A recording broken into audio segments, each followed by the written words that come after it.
To the extent that I am anything at all,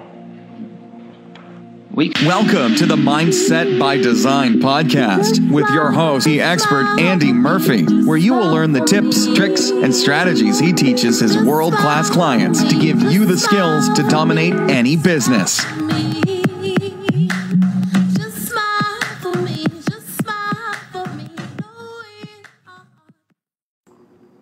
What's going on, Mindset by Design crew, and welcome to episode 324. Hope you're amazing as always. I really do. It's an interesting topic today. Did you like the start of today's episode? Right, we're going a little bit deeper down the rabbit hole today. We're going metaphysical, we're going spiritual, you know? I really believe it doesn't matter if you believe in spirituality or not. What I believe in is absolute awareness of self. And I really will work with clients in 3 different areas. You know, we can go deep down the rabbit hole with science. We really can. We can go into neuroscience. We can go into the neurolinguistics. We can go into, you get the idea. We can go right down the rabbit hole with the science. We can also go into a second type of science, which is we're talking about dimensions, we're talking about quantum physics, we're talking about infinite realities, right? And then we can go spiritual, where we are connecting to a source, a frequency, a vibration, our higher self. Whatever you want to come from, man, I don't really care. To me, it's all the same thing. It's just a belief system of how someone wants to perceive and see and live in the world. None of them are wrong. None of them are right. We're all human, just having an experience here. And that's why I really believe often people in the world right now, we're taught there's 2 paradigm shifts, right? You're either that side in the woo-woo, or you're the other side and you're all pure logic, right? And science. But everything in science over the last 50 years has kind of been shown to be untrue. Even gravity, when we go down to a subatomic particle level, right? So even when we go down to that space, in between space, the gravity works differently. So everything we don't really know, right? We haven't got a clue. So we just got to do our best with the information we have right now. That's really it. So when I work with clients, or I teach, or I train, or I'm on stage, or you're in part of my mentorship programs, or whatever it is, the truth is we can play all worlds. Because I really think that, you know, you should be playing all worlds. You should be open and not attached to any perception enough that you believe 1,000,000% that that is truth. Because we really don't know, right? We really don't know. It's including like death. Yes, death. Dun-dun-dun. We're all going to get there. We're all going to get there. Some sooner, some later. It doesn't really matter. We're all going to get there. And the truth is, not one single person truly understands what happens after. We don't. Right? We really don't. We can guess. We can form an opinion. We can have a belief from experiences. But the truth is, we don't really know, right? So one of the things I really believe, besides all the science and everything else, which I feel is massively important, right? Understanding the brain, understanding nervous systems and chemicals and responses and reactions and the psychology behind stuff. I think it's absolutely important. I also think it's important to understand that we, as everything in the universe has a harmonic, it has a frequency, it has a vibration, right? Everything. And we all know what it's like when we're in a bad place or a shitty place. What happens? Yeah, more shitty things happen in general, right? Now, we could talk about that giving us motivation. We could talk about that giving us drive and the reason and a purpose. But we're not talking about that right now. What we're talking about is simply what worlds do we want to live in? So my point of view is, why can't we live in all of them? Do you know what I mean? I remember getting interviewed on a podcast, quite a big podcast. It was a spiritual podcast quite a couple of years ago. And I just actually did another spiritual podcast, which is interesting because I usually get brought on for business and the brain and all the rest of it.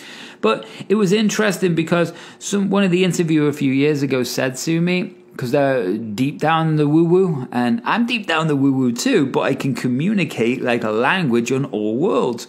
And they were like, how'd you do it? And I was like, how'd you do what? And it's like, how'd you communicate with people who aren't spiritual? And I'm like, what are you talking about? They're just people. How can you not communicate with them, right? It means you can't communicate with yourself. And it also means that you start to attach to an identity, a version of themselves, a belief about what's going on. And at the end of the day, what do we know about beliefs? You got it, right? Beliefs are something we only hold true with the information we have at the time. Do you know what I mean? If we were showing a wall was white all our life and then suddenly it's not, it's blue, who's right, who's wrong, right? It depends on your perception. So when we start to look at other people's realities like this, then we can't really get mad at someone. So something I do with clients over the years, depending on what's going on with them, what we can do is we can look through other people's perspectives and we can then reverse or rewind or reverse engineer the strategy that led them to them taking that action, behavior, or doing that shady thing or whatever it is, right? But when you start to look back at the pattern that's led them up to thinking that decision was okay, you realize what they've probably been through, right? You've realized what they've gone through, all the pain, the suffering that led them down the darkness, that led them to that perception of the world and make that decision that that's okay. I ain't justifying it, but when you start to look at everyone's world without judgment or emotion, without reaction, then from a higher level perspective, then we sort of like be kinder on other people. Do you know what I mean? We kind of be kinder on ourselves because we know all we're doing in this life is growing, right? And it's like looking at a 20-year-old when you're 40. You know, a 20-year-old cannot see what a 40-year-old's been through experience-wise. But a 40-year-old can see it, right? With a 20-year-old, they can see generally the way they're thinking, right? It's the same with a dog. I'm not comparing 20-year-olds to dogs, but it's the same with a dog, right? You generally know their patterns, their behaviors, but they can never know yours. And so when you start living at the highest level of awareness, right, that you can be at that time, then you start to see people in an unreactive way, a more gentle way, or a more understanding way. That doesn't mean you can justify what they're doing. It doesn't mean that you have to hang out with them. But what it means is you can forgive them, see a different perspective. And the truth is, we're only playing around with our own brain, right? Our own version of reality that we're living in, right? And one of the things they talk about in the spiritual world, if you want to use that term, is that we're living in a holographic world. You know, a holographic world, meaning that our internal representation, right, or internal software or internal map of reality is never the truth. It's never what reality is, but what we experience is just a holographic or a perception of that. So when you start to look at the world this way, this is also the same thing with business. Right? Getting back to business. But this is the same thing with business. So whether we are lifting our frequency in the spiritual world and we're believing this certain way and that means it's going to happen. And it does happen and you go, told you. And that might be real. Or it could be that we have such a fixed belief on something and we take action towards it and our filter system and our brain adjust. That means what? We get the result.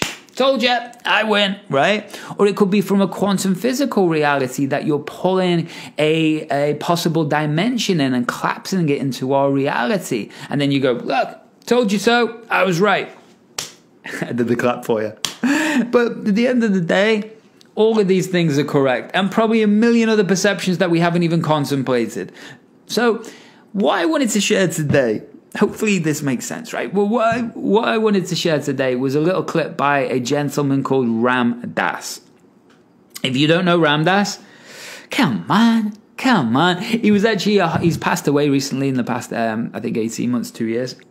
Ram Dass is someone I've listened to thousands, if not hundreds of hours, maybe thousands, over the past, decade. I give money to his to his organization every month and have done for a long time.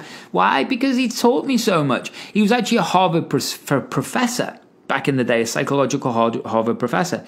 And if you don't know a guy called Timothy Leary, some of you might be laughing right now, but Timothy Leary was also a Harvard professor. And he was also one of the pioneers of LSD, right? So what happened with Ram Dass, he, started to go down the rabbit hole with psychedelics and realized that he learned more in a 8-hour trip than he did in 24 years of studying psychology. So then what happened was he started to search, go on a journey, ended up in India with a guru called Maharaji. And Maharaji was also the Beatles guru and actually Steve Jobs.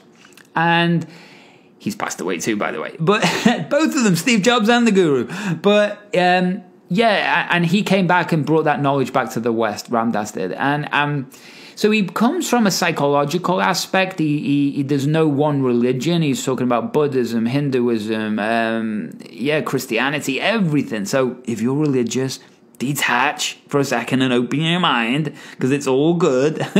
But when you start looking at different worlds, what this little clip's about is about the journey of perception. And about the journey of perception from being very identified with a very small world all the way up to being absolute, looking at the world from a highest frequency, and you can see everybody as one, you know? And that is very freeing. It's very motivating. It's also a consciousness journey. And so when you start to look at the world like that, everything changes. Everything changes. And I want you to change too. You're going to like this episode. So, speaking of changing too, well, guess what we got coming up? Well, it's all happening. If you're a trader, we got the Genius Trader being launched. I am putting the final touches on it right now. You can message me for a pre-order. A couple of people have already.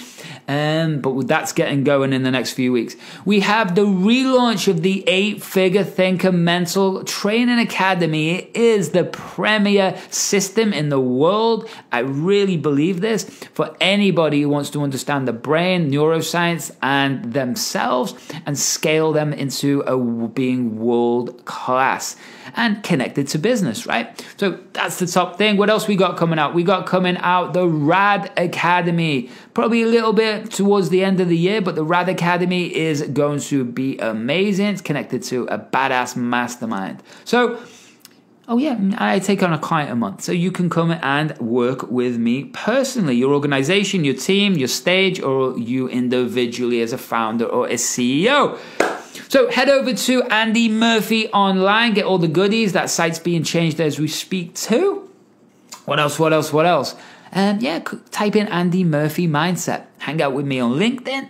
Hang out with me in Facebook. You should be. Hang out with me on Instagram, or Andy Murphy Mindset. So what else?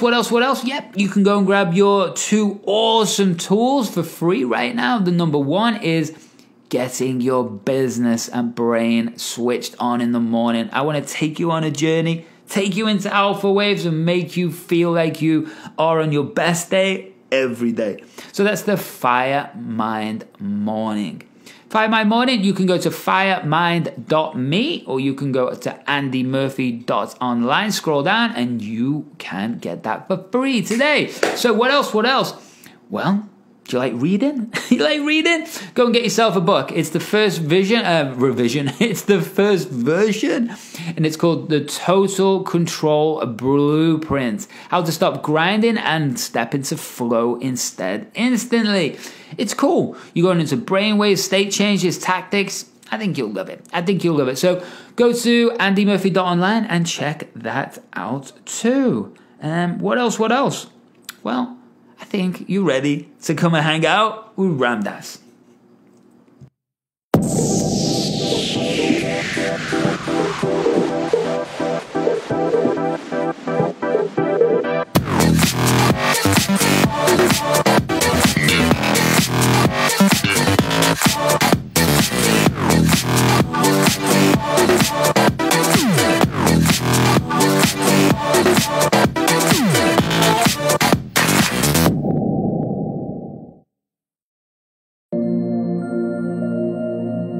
the extent that I am anything at all, we could consider me as a separate entity, a set of predisposing characteristics, a program that is manifesting by taking a human birth at this time. I have taken a birth into a body, and that body has with it a personality. I've taken a birth into a personality, and that personality is in a body. And I am going through a set of experiences which is called living life. And these experiences have a certain function. These experiences, if used consciously and intentionally by me, are vehicles through which I can awaken to who I am in truth. Let me take you through an example I often use, just another little metaphorical image and an analogy. Imagine, for example, that you have next to your eyes a little control switch, and you look at another human being on channel 1. And what you see when you look at the other human being is a physical body. Man, woman, old, young, fat, thin, pretty, handsome, ugly, interesting. If you're a scientist, you might call them mesomorphs, ectomorphs, and endomorphs. Okay? It's a matrix of individual differences on physical plane. It's the plane of standing on the corner watching all the girls go by. It's that reality. Now let's just say you're looking at another person and you flick your television receiver one channel. Now you look at another person and what you see is their psychology. Oh, you're a manic depressive. Oh, you're a happy person. I wish I was happy like you. People in psychotherapy live on this channel usually.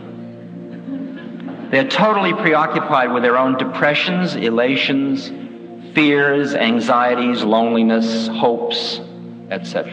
And that's reality. That's the real you. And the physical body is merely the carrier of that. Well, let's flip it again.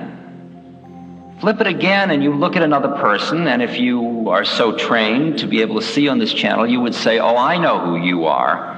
You're a Libra. I can tell because of you're a Sagittarius. On this channel, on channel 3, there's only 12 beings in the universe and various permutations of them. Okay? You are now seeing what could be known as the astral identity of an individual. You're seeing another plane of reality. You're seeing another way of looking at individual differences. These are 3 ways of looking at individual differences, 3 matrices, if you will. But now you flip the dial once more. It starts to get interesting. Now if you flip the dial and look into another person's eyes, you flip the dial inside your own being and look into another person's eyes, what you see is another being looking back at you. Inside an astral configuration, a personality, and a body. You in there? I'm in here. How did you get into that one? And you see what the Christians call soul. You see another soul. You see another being just like you. No different, just like you, just another being. And that you see that all the individual differences are all of the stuff in which this being is encased. Now, you could almost be comfortable with that one, but we unfortunately must flick the dial a few more times. I mean, I must take you the whole journey. You flick the next dial, and what you see when you look into someone else's eyes is you see yourself looking at yourself, Because on that plane, there is only one of it. It is one awareness that is in a multiplicity of forms. And finally, if you will allow me to flick the dial just once more, if you haven't given up completely yet, you flip the dial once more, and you disappear, and I disappear, and the dial disappears. And we're dealing with what the Buddhists call void, or in the New Testament, before the word. That is, before the vibratory uniqueness. Or why God is not able to be spelled in the Hebrew religion. It's unspeakable, unknowable, unseeable, unconceivable, inconceivable. Okay, now, of all of these channels on the television set, who are you? Which one do you want to settle for? You want to be middle-aged? How about that one? I mean, I'm middle-aged. I guess I'm middle-aged. I have a 47-year-old body. It's like I have also a 1974 Dodge van. But you say to me, who are you? And I don't say I'm a Dodge van. Why do I choose to identify with this? Well, if I don't pick body, should I pick personality? I'm somebody on the path. That's a good one to be. I'm a curious person. I'm curious about the future. That's a good one. I'm a responsible person. Well, I'm kind of wild. I'm lazy. I'm working on myself. These are all different psychological takes of who one is. Each plane, each turn of the dial has a different statement of your identity, and each one is getting into a more and more profound place. Now when we come back to who am I, which channel are you talking about? If we start from the top and go on down into the grosser planes, I am the void who manifests as the one, who becomes the many, who has a unique set of factors to work out through a unique astral, psychological, and physical body. That's what I'm doing on earth. I have taken a body to do certain work. And when I finish that work, I will drop that body. We are dealing here with the issues of karma and reincarnation. Now, in the West, after the councils of Trent, Constantinople, and Nicaea, anywhere from about 200 to 500 AD, these ideas were roughly thrown out of Christianity because they didn't make the church a workable situation. Because when you had reincarnation and karma, every human being became their own priest. Because it was between you and God.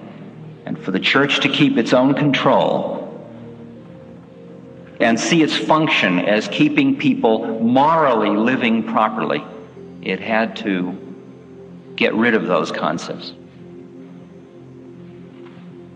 Have I taken birth before? I have no experiential knowledge of that. But from where I'm sitting, undoubtedly thousands and thousands and thousands of times.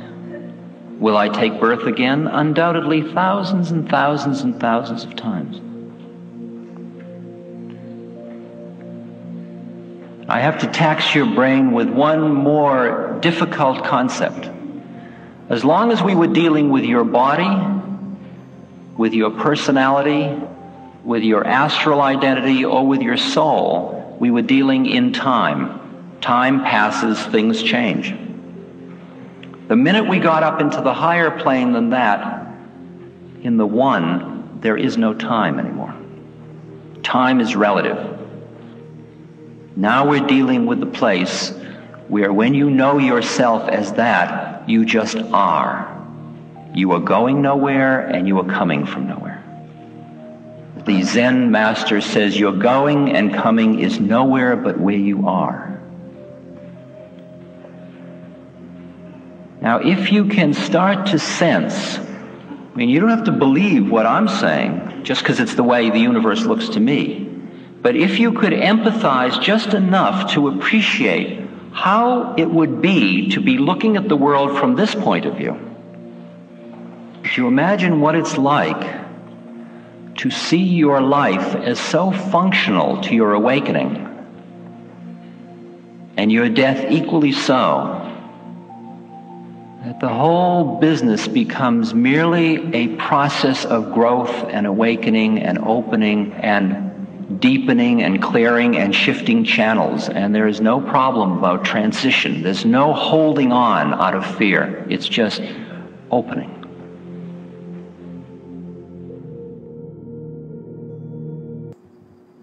Do you know what, crew?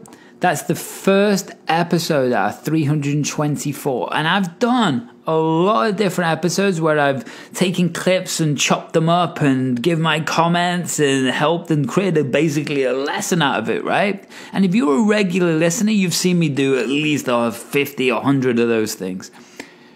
But I couldn't with this one. It was said perfectly. There was nothing for me to interact with. I said everything I needed to say at the start of the episode.